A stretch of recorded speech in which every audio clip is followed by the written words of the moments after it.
Hello and welcome to Real Talk with Stacie René. Glad to have everyone on today, and I am really excited to introduce Ron Moore, also known as Public Safety Ron. Welcome. Thank you, Stacie. Thanks for having me today. Absolutely. You are just out and about everywhere. I love all of your posts that you're constantly doing to the community, updating us on all of our information and things that we need to know and some things that we didn't even know we needed to know. Right. So yeah, one thing I've tried to do since becoming police chief is bring the Wixom Police Department into the social media age and keep the public informed. I try to keep it light when I can, but sometimes sometimes I have to deliver bad news. So I try to temper the humor and the lightness with the seriousness when I have to deliver a serious message to the community. Yeah, unfortunately. I mean, I guess Sure. you got to take the good with the bad, right? Right. Indeed. Yes. Yeah, and you guys were wonderful when my son and I did a surprise visit and brought you guys in some good pastries and good treats for everything that you guys do for the community and keeping us safe and just being readily available. So again, just thank you for what you do. Well, good. Thank you. And we enjoyed the treats that you brought. Thank you very much. My son had a field day. He loved it. He was so excited to tell everybody at school. Right. So today, you have an incredible topic that we're going to talk about, and it's crisis leadership with, of course, emphasis on communication, which communication is the way of the world. So I'd love to hear and have everyone else understand what the crisis leadership would entail. Sure. Well, for me to speak on crisis leadership, I mean, we could be here all month because you could hold entire semester courses on how to provide solid leadership during a crisis. So I want to focus on communication, and even that topic is kind of broad. So I want to narrow it down even further under the main heading of crisis leadership, the subheading being communication, and break it down even further into information sharing and encouragement. So I've had several events in my 25-year career where I was thrust into leadership positions in the midst of a crisis. And perhaps the biggest one, other than the one we're currently dealing with now with COVID-19, but the one prior to that was probably pushed me and stretched me the most was the I-96 shooter investigation and apprehension and conviction from 2012. At that time, I was a police detective sergeant for the Wixom Police Department. I had only been a sergeant for a few years, and I had only been the detective sergeant for about 3 months when that case came about. And I was thrust into the position of being the task force commander of that entire investigation. Yeah, it was by the time we apprehended the I-96 shooter, there was about 150 to 200 people on the task force. And Unbelievable. Yeah, and because Wixom was the lead agency on that, and I was in charge of investigations, my boss, then Police Chief Clarence Goodline, told me, "You're the commander." And I said, do I have a choice? And he said, "No, you don't." No. And I made a lot of mistakes during that, and that's kind of what I want to talk about today, is some of the mistakes I made and the lessons I learned from that. Well, throughout life, the mistakes, of course, exactly when you do, per se, make a mistake, it's just you take every lesson and learn from it, and you know what you don't want to do again. So exactly. So the lessons I learned from that incident, I actually put together about a 4-hour presentation that I've taught to Michigan police chiefs and executives, and I taught it at the FBI National Academy in Quantico, Virginia. And it's about a 4-hour presentation, but I know you and I don't have 4 hours together today, No. Which is why maybe another time now we could do a follow-up segment. Right. Which is why I narrowed it down to information sharing and encouragement. So when, I don't know if you have questions, Stacie, or if you want me to dive right into it, or how you want to proceed. I would love for you just to dive into it, and I'll just interject if I have a question or a comment, just because if I feel if I'm thinking it, I think some of the other viewers might be thinking the same thing. So yeah, please tell us. Fair enough. Okay, and I don't want your viewers to think that this is simply limited to police leadership or public safety leadership. The concepts that I'm going to talk about and the lessons I learned, I believe can apply to the corporate world, profit, nonprofit, public. I believe the concepts can apply to any genre, if you will, of governance. So no, I appreciate that, and your mistakes are our gain because we can learn from it. Good.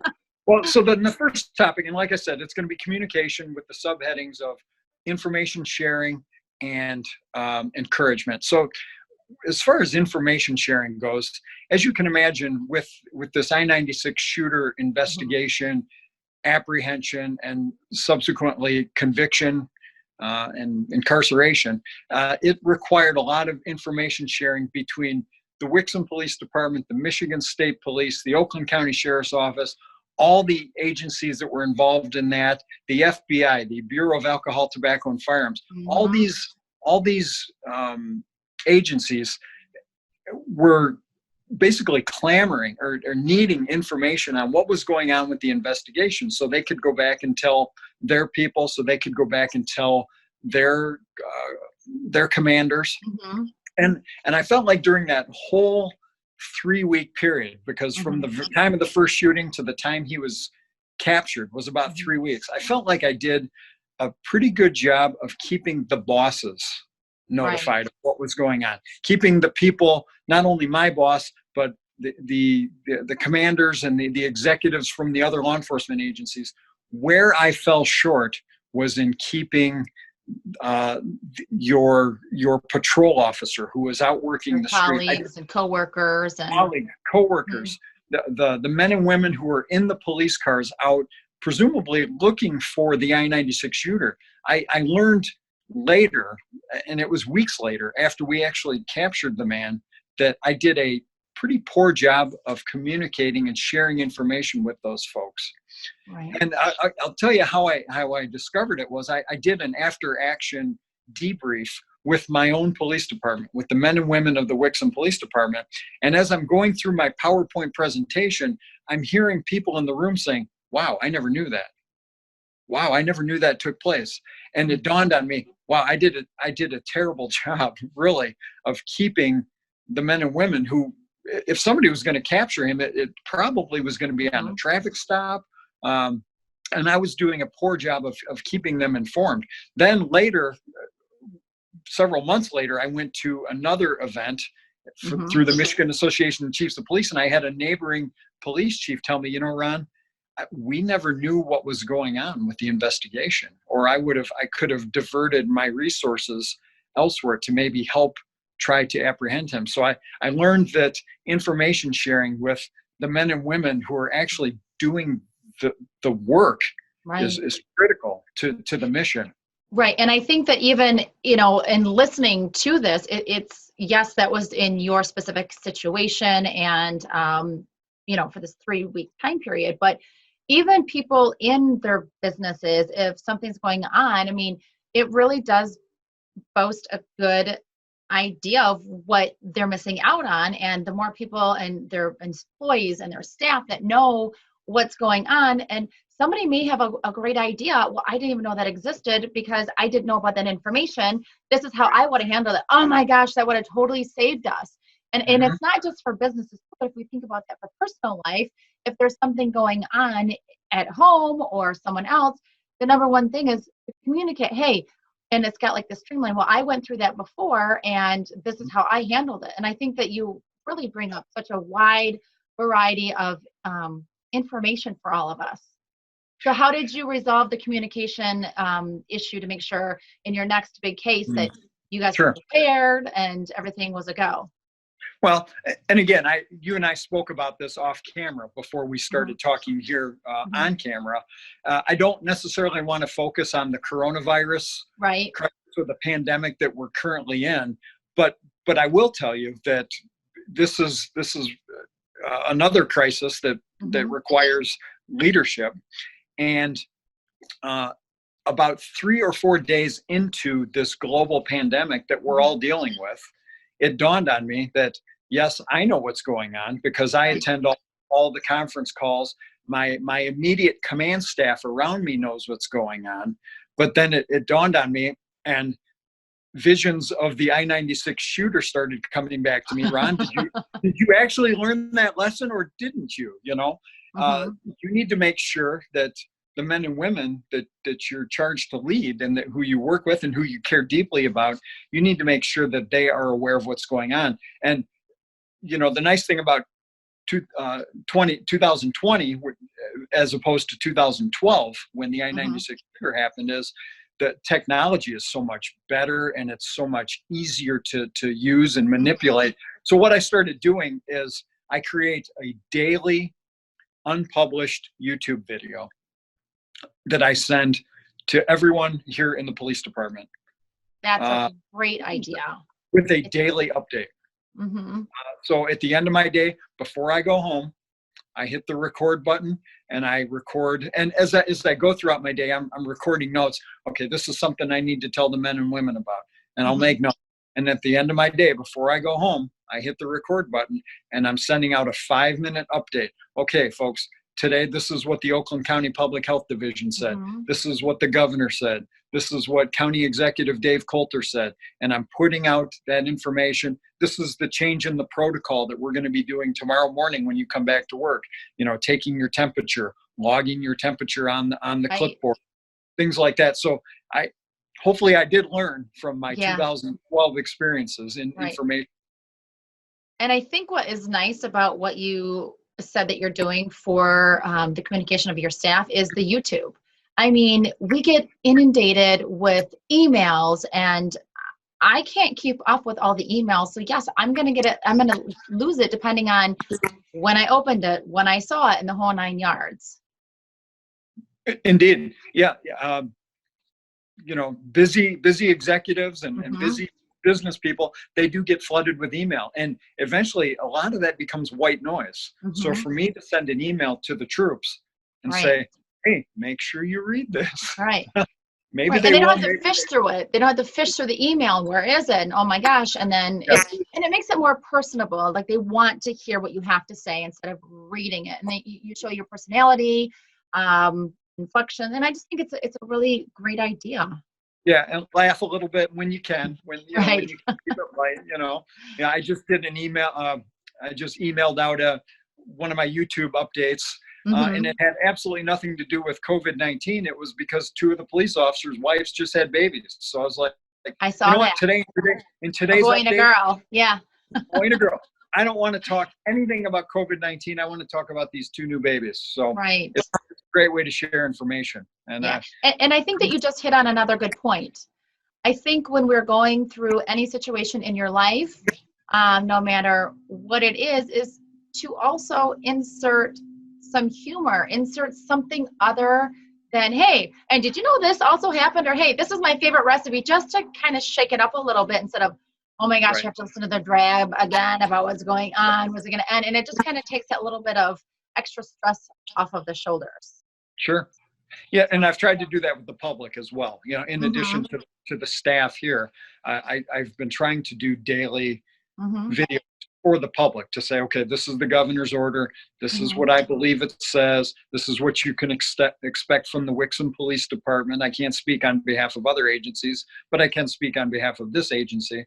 And again, at times try to keep it light when I can. I mean, it's hard to keep a pandemic light, let's be honest. But when there are light times, for example, 2 officers having babies 39 hours apart from each other, that's important.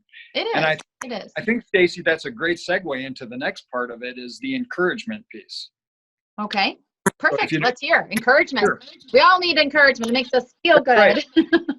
You know, I think the word encouragement kind of gets watered down a little bit. You know, when you think of encouragement, you think of, oh man, you look down today. Looks like you could use some encouragement to prop you up a little bit. And yes, it does mean that. But if you break the word down, and my wife, she always makes fun of me because I'm kind of a nerd, and I do like definitions, and I do like looking at word origins. If you look at the word encourage, you know, the prefix N means to put into somebody or to impart into somebody. And the word courage, obviously, we think of it as bravery, but it also means heart, or to impart strength into somebody. So encouragement means to put strength into someone. It can mean to prop them up when they're blue, but I think the better definition is to impart strength or heart into somebody's spirit and into their emotions. And so one lesson I learned from the 96 shooter, again, going back to that other crisis where I was called upon to provide leadership, is, for 3 weeks straight, I had, the Wixom police station was the command post for that investigation. So here in our tiny little police station, we had 100 investigators running around taking tips. At the end of that, we had almost 3,000 tips that came in, and all those tips had to be run down by a detective. So we had about 100 detectives running around this police station, taking their tips and going out and hitting a dead end and hitting it. And they would work 8, 10, 12 hours straight in a row, running down tips, coming to a dead end. And I heard detectives and investigators saying, man, I feel like I'm beating my head against the wall here. We're not getting anywhere. We're running down 10 tips a day and we're not gaining any ground. And it was interesting, Stacie. I had a wise, older man from the Bureau of Alcohol, Tobacco, and Firearms who was here every day. He was the ATF, Alcohol, Tobacco, Firearms representative on the task force, and he had been involved in several high-profile cases, including the Washington, D.C. Beltway sniper case. And at times he could tell I was in over my head. I mean, it was obvious. And at times he would pull me aside and he would kind of put his arm around me and he would gently say, which is another great example of leadership.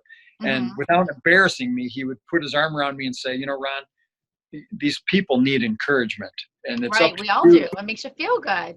And he would say, it's up to you to provide it because you're the boss here. Right. So I would, I took that to heart, and I would try to implement some encouragement into my daily morning briefings. Every morning I would have 200 people either in person or on conference call listening to my daily morning briefing. And I would try to impart some strength to them and say, you're doing a great job. I know it feels like we're not getting anywhere, but think about how many tips that you've now eliminated that we don't have to worry about anymore, and try to impart some strength into people. Right. And I agree with that, because we all need that right now. And I know that we are putting bags together, and it's, just my mom made some bags that people can use. And I've reached out to ask people, and I know I reached out to you as well, that anyone who is going through a rough time that could use a little bit of encouragement and something positive, to please let me know.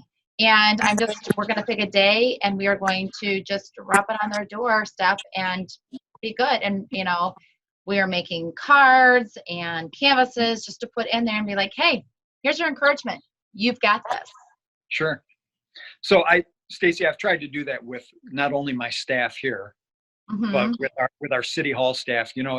When you're dealing with police officers who are, let's be honest, nobody, unless you're well over 100 years old, none of us have dealt with a pandemic before. This is all, unless you were around in 1918, which I doubt any of us are. Right. So this is all new to us, but police officers and firefighters, they tend to deal with crisis maybe a little better. Sometimes they deal with it with humor, but still, I try to encourage the officers and the firefighters. I've tried to encourage our city hall staff, because they're not used to dealing with this kind of crisis. So I try to go up to city hall, and I do a corny joke of the day with our city hall people. Our city hall is currently closed because of the pandemic, but I try to give a corny joke of the day. And then, I've tried to provide encouragement and impart some strength to the community through my daily Facebook Live videos. And I try to end every video with, we're going to get through this. We're going to get through it together. Yep. Yeah. I think that's awesome. And if you need us to bring some encouragement your way, we will do that. So these are the cards that we have kind of put together and made. And my son who's in second grade, he said, stay positive, better days are on their way. And he said to, can you see that? I can. And he said to open even notes, and then a big smiley face. That's and awesome. then, here's another one that today I direct my mind to see the positives in all things. And, there's another one. And just can you imagine? And then there's a nice little message. Here's a little pick me up. And can you imagine finding that on your doorstep with a nice little candle and just something to be like, wow, that totally made my day, made a big difference. Yeah, somebody cares. Yeah, right. Yeah. That's I mean, interject that, but I just think that that's such a point to the proven of encouragement. That's wonderful that you're doing that with your family and you're getting the kids involved. That's great. Yeah. Hey, we have to show our kids, we are the leaders, and show them things. And that's how I was brought up throughout my life. And I need to carry it on to them. Sure. Yes. So really, Stacie, that's what I had. I providing crisis leadership, communication with information sharing to all the stakeholders involved, not just those who are the decision makers, but the men and women who are actually on the front lines, sharing, and with the community, sharing good information.